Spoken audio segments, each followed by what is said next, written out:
네, 안녕하세요. 레오입니다. 저 오늘은 제가 중고차 판매에 사기당할 뻔한 사건을 몸소 경험해 갖고 그거를 트위터에 포스팅 하나 했었는데 최근에 그거를 이제 말로 좀 한번 더 설명드릴게요. 저는 웬만하면 신차를 사서 좀 일찍 팔고 다시 신차를 사서 타는 거를 좀 선호하는 편이에요. 그 그렇게 되면은 이제 거의 그 신차 살 때 할인을 좀 많이 받으면 중고차 팔 때 뭐 수출하시는 분이나 아니면 급하게 대기 없이 살려는 분들은 뭐 거의 뭐 제가 한 1, 200 정도 손해 보고 파는 거나 재수 좋을 때는 뭐 한 4, 500 더 차익을 얻고 팔 때도 있습니다. 왜냐면 그 차종이 막 할인을 했는데 연초에 막 1월에 막 비수기 때 근데 무슨 뭐 가을에 성수기나 이럴 때 또 팔면은 어, 또 가격이 올라가는 경우도 있어요. 물론 제가 모델 3 롱레인지 미국산은 그냥 타고 있습니다. 그래서 토요타 라브4랑 그 토요타 알파드를 제가 또 수출업자들이 선호하는 차량이라서 수출업자들한테 각각 이제 해서 판매한 경험이 꽤 있습니다. 그래서 뭐 어쨌든 가장 중고차를 파실 때 가장 중요한 거는 일단 통장에 내 돈이 전액 입금된 거를 확인하고 그 다음에 서류와 이제 키를 넘겨드려야 됩니다. 그러지 않고선 뭐 부분적으로만 받고 뭐 나머지는 뭐 다음에 주겠다. 뭐 계좌가 뭐 이체가 안 된다. 그런다고 막 믿고선 뭐 차를 일단 가져가고 뭐 이러면은 나중에 주겠다. 이런 거에는 절대 넘어가시면 안 돼요. 예를 들면 5천만 원짜리 차인데 지금 4천만 원은 입금해 드리고 일단 탁송 기사를 보내겠다. 그럼 선보를 4천만 원을 딱 주니까 탁송 기사가 와요. 그러면 차를 달라고 그래서 가져가요. 그럼 1천만 원은 보내드리겠다 해놓고 그거를 계속 차일피일 미루고 있으면 그거는 사실 민사 소송을 해야 되는데 이게 쉽지가 않아요. 이거 뭐 경찰에 신고한다고 되는 것도 아니고. 자, 그래서 요 타임라인으로 한번 볼게요. 엔카에 일단 라브4 PHV를 제가 매물로 올렸습니다. 5,500만 원에 신차가가 5,690만 원. 어, 이 수출업자들이 몇 명이 연락은 왔는데 이제 매매가 불발이 됐습니다. 그런 상태에서 이제 한국인한테 연락이 와서 5,500만 원에 거래하기로 했습니다. 그래서 뭐 자기가 뭐 차가 급해서 아는 지인이 사드겠다고 해서 자기한테 부탁한 거라고 자기 딜러라는 식으로 얘기를 하더라고요. 근데 뭐 자기네들 뭐 회사에서 뭐 세금이 너무 많이 나와서 일단 다운 계약서 뭐 4,100에 일단 하나 계약서 쓰고 하나는 5,500이 하고 돈은 다 전액 자기한테 저한테 준다고. 저는 그것도 사실 처음에 좀 이해가 안 갔어요.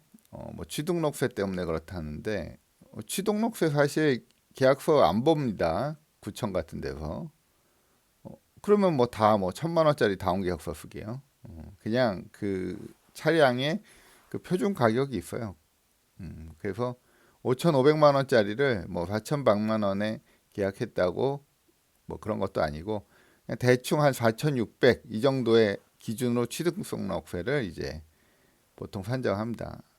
근데 뭐 자기들이 계약서 2장을 써서 진행한다고 하고 뭐 자기네 중고차 상사 명함하고 뭐 사업자 등록증 그리고 계좌번호까지 다 보내는 거예요. 그러니까 좀 그래도 뭐 뭔가 내부적 사정이 있어서 그렇겠지 하고 그냥 믿었죠. 왜냐면은 사업자 등록증하고 뭐 상사 명함, 뭐 계좌번호 다 보내주니까요. 저는 뭐 일단 뭐 어쨌든 5,500을 제가 통장에 다 받으면 된다는 생각이. 근데 뭔가 좀 깨름직했지만 만나기로 했습니다. 그러면서 이 사람들이 자기 직원을 보내겠다고 하는 거예요. 어떤 회사. 근데 오신 직원도 이 사람이 말한 그 상사 명함을 중고차 상사 명함을 들고 왔어요. 뭐 직원 같네 뭐 하고 저도 처음에는 느꼈죠. 근데 차 검수하고 계약서 작성하려는데 뭔가 직원한테는 자꾸 비밀로 해달라는 거예요. 뭐 자기 지인한테 이 차를 사주는 건데 직원이 알면은 왜 회사 이 차에 입고시켰다가 이렇게 하냐고, 이렇게 싸게 사서 이렇게 비싸게 파냐고. 그래서 나는 이 파는 사람이 싸게 입을 잡고 차익을 자기가 뭐 이렇게 먹고 뭐 뭔가 내부적으로 자기 뭐 실적을 뽀풀리려고 하는 건가? 뭐 그런 생각도 했는데 차 매입하러 온 딜러가 제가 뭔가 자꾸 이상하게 보니까 그분도 좀 의심을 하는 거예요. 이거 뭔가 좀 이상한 거래인가? 근데 나중에 그 차 매입하러 온 딜러 직원이라는 사람과 이제 솔직히 얘기를 했죠. 제가 뭔가 지금 이상하다. 왜냐면 제가 그러면 그 차액 1,400을 저한테 먼저 보내라고 그랬어요. 1,400만 원을 당신이 저한테 보내면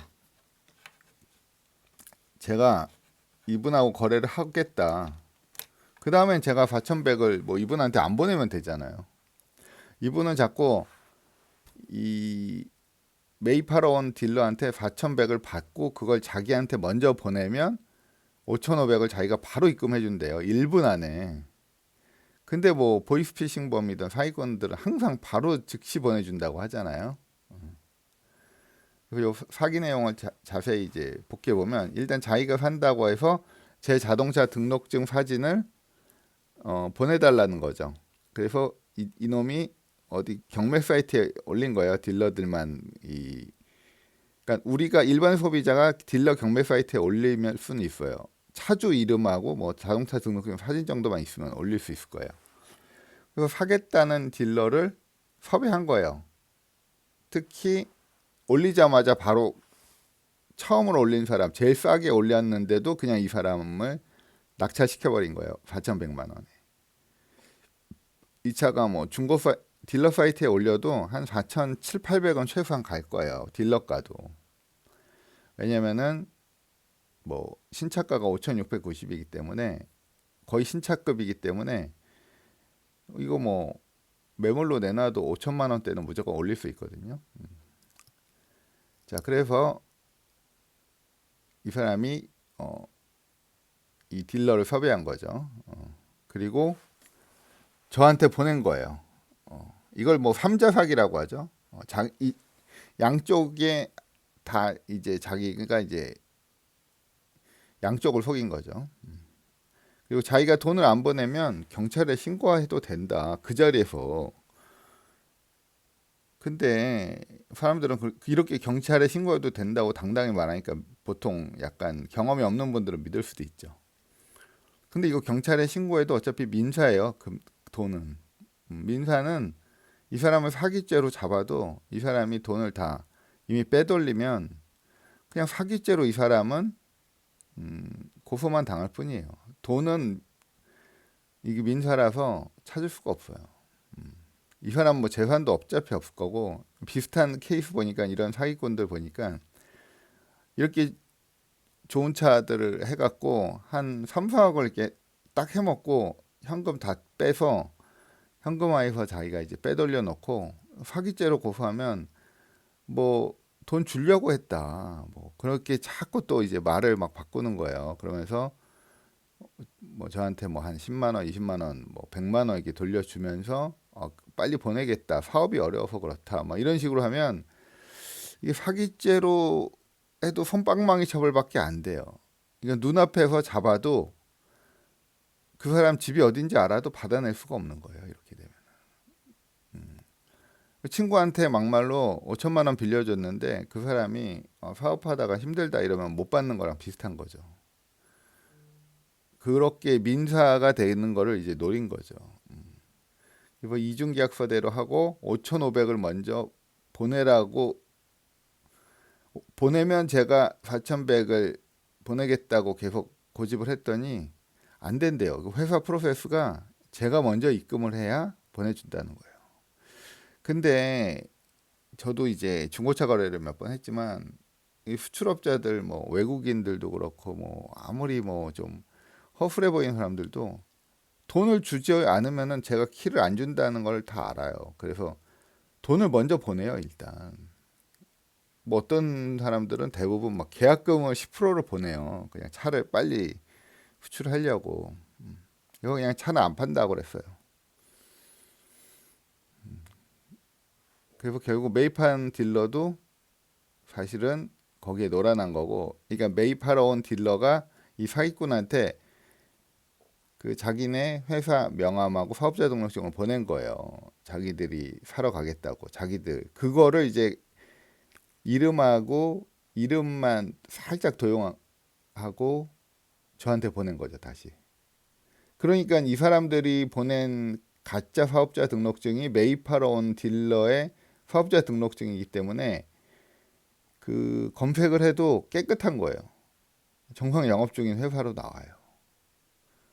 그리고 이 사람들이 핸드폰도 좀 대포폰이 아니에요. 뭐 치트 사이트 이런 데 해도 깨끗하게 나와요. 통장조차도 한국 사람 명의고 깨끗하게 나와요. 뭐 사기 계좌가 아니에요. 그러니까 막 속을 수 있단 말이에요. 다 이게 제가 검색해봐도 깨끗하니까. 근데 이 사람들 수법이 동시에 한 일주일에 멀쩡한 계좌와 멀쩡한 폰 번호로 쫙 치고 빠지는 거예요. 뭐 한 차를 한 네다섯 대, 이 중에 뭐 한두 대만 걸려도 자기들은 돈을 번다 이거죠. 그리고 이걸 민사가 되기 때문에 자기들이 이게 경찰서에 이거를 제가 진정서를 넣었어요. 근데 이게 민사인 요소가 많고 이게 참 처벌하기 어렵다는 반응이 조금 있어요. 이거 사기죄라고, 이 사람은 자기가 직접 사서 이게 저한테 5,500을 주려고 했다, 뭐 이렇게 계속 우기면 돼요. 그리고 저한테 한 50만 원이나 100만 원을 제 계좌로 보내면 돼요, 이 사람이. 그러면 나는 5,500의 일부를 주고 빨리 주려고 하는데 갑자기 돈이 꼬였다, 뭐 이렇게 자꾸 주장을 하면 이거에 대해서 뭐 어떻게 수사기관도 뭐 더 이상 뭐 강제력을 발동할 수가 없어요. 그래서 저는 그 사업자 등록증 위조한 거, 그 공문서 위조죄랑 그 다음에 수사 저기 그냥 사기죄 미수로 일단은 진정서를 넣긴 했는데, 왜냐면 제 3의 피해자가 안 나오기 위해서. 그래서 뭐 다시 한번 요약해 보면 이 사람이 내 차를 보고 사기꾼이 살 것처럼 서류를 받아서 딜러 경매 사이트에 올렸다. 그 다음에 제3 딜러는 이게 시세보다 너무 싸니까 4,100이 사기로 하고 빨리빨리 진행하고 싶었던 거죠. 이 딜러도 이 차를 빨리 잡고 싶으니까, 시세보다 뭐 한 7, 800 싸니까, 딜러 시세보다. 그래서 자기 회사 서류를 빨리빨리 보낸 거예요. 그리고 이 사기꾼은 저한테 이중 다운 계약서로 세금 절감을 도와달라고 부탁했고, 사기꾼은 4,100에 딜러에게 금매로 넘겨서 4,100만 원을 이제 저한테 다시 보내라고 해서 그걸 먹고 튀려고 한 거죠. 저는 5,500만 원에 팔 수 있는 차 한 대를 날릴 뻔한 상황이었고요. 1년에 한 번은 거래해봐서 저는 사기를 최종 단계에서 안 당하긴 했지만 괘씸해서 이렇게 다 신고를 했고, 자, 이놈이 이런 식으로 뭐 다운 계약서 해갖고 이 그놈이 이제 문자로 보내온 계약서예요. 그러니까 굉장히 말도 잘 써요. 그러니까 전직 딜러가 아닐까 싶어요, 이런 사람들 보면. 그리고 이제 제 차를 이렇게 올려놓은 거죠. 4,100만 원에 딴 낙찰 사이트에. 낙찰 완료 뭐 이렇게 해서 양쪽을 이렇게 갖고 노는 거예요. 근데 제가 보기엔 이 사람 전직 딜러예요. 이게 조선족도 아니에요. 이게 조선족이 경상도 사투리를 쓴단 말이에요. 한국 사람이고 말도 되게 부드럽게 하고 편하게 해요.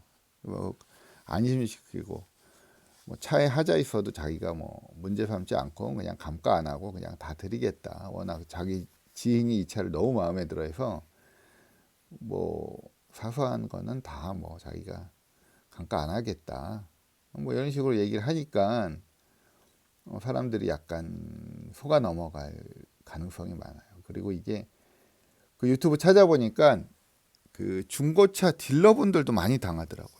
만약에 이분이 이게 계약이 됐는데 제가 차를 키를 안 주고 이러면은 이 딜러도 이게 제3 딜러 이제 차를 매입하러 온 딜러도 제가 이게 고소하면 이제 계좌 동결이 되고 이 사기꾼하고 공범처럼 일단 조사를 받을 수 있단 말이에요. 그리고 만약에 그리고 차를 이 사람이 만약에 가져갔어도 제가 소송을 하고 차에다 압류를 걸어버릴 수도 있더라고요. 그래서 같은 사기꾼이라고. 그러면 딜러도 그 유튜브 보니까 이렇게 산 차를 뭐 1년 넘게 압류가 걸려서 팔지도 못하고 차고에만 계속 보관했다고 막 그러더라고요. 그래서 딜러님들도 이런 거 할 때 좀 복잡하더라고요. 그래서 딜러님들도 혹시 이게 사러 오셨을 때 혹시 다운계약서로 해서 세금 절감으로 이렇게 도와달라고 부탁받고 거래하시는 거 아니죠? 막 이런 거를 물어봐야 된대요. 그러니까 좀 시세보다 좀 싼 매물이면 그냥 너무 시세보다 싼 매물이니까 빨리빨리 차 가져가야겠다 싶어서 그냥 뭐 30분 일찍 오신 것 같더라고요. 이 딜러님도 마음 바뀌기 전에 빨리 가져가려고. 그러니까 그 딜러님들도 이랬다가는 이거 복잡한 거에 얽히더라고요. 그래서 보면 유튜브 보니까 딜러님들도 많이 말려들었더라고요. 그래서 막 1년, 2년 막 법원 가고 계속 고생하시더라고요. 어. 그러니까 뭐 이런 그래서 막 매매 계약 자체가 성립이 안 된다는 판례가 나온 것도 있고요. 그래서 여러분들도 이게 중고차 사고 팔 때 뭐 다운 계약서라든지 뭐 어쨌든 뭐 먼저 돈을 받은 거를 보내라 이런 얘기에는 절대 현혹돼서는 안 되고 일단 내 통장에 내가 원하는 돈이 완벽히 들어온 다음에 그때 차 키를 넘겨주고 해야 됩니다. 그리고 그렇지 않으면은 안 됩니다. 그리고 넘기고 나서도 명의이전을 자꾸 재촉을 해야 됩니다. 안 그러면은 그 차를 갖고 또 뭐 이중 매매 사기를 할 수도 있고 이러기 때문에 이거를 많이 조심해야 됩니다. 이게 당근에서도 뭐 고가의 노트북이나 이런 걸 이렇게 비슷한 식으로 또 한다고 하더라고요. 그러니까는 절대 뭐 이중 계약 뭐 이런 거 뭐 제3자가 뭔가 끼어든 것 같으면 아니 그리고 뭐 탁송 기사를 보내겠다 뭐 누굴 보내겠다 이런 거는 절대 믿지 마세요. 직접 얼굴 보고 좀 밝은 데서 거래를 하셔야 되고 뭔가 이게 찝찝한 게 있으면 거래를 안 하시는 게 제일 좋습니다. 저도 뭔가 찝찝해요. 그래서 그냥 거래를 안 해서 제 차를 지킨 겁니다. 하여튼 조심하시고 이런 사례가 있었다는 거 알아주시기 바랍니다. 감사합니다.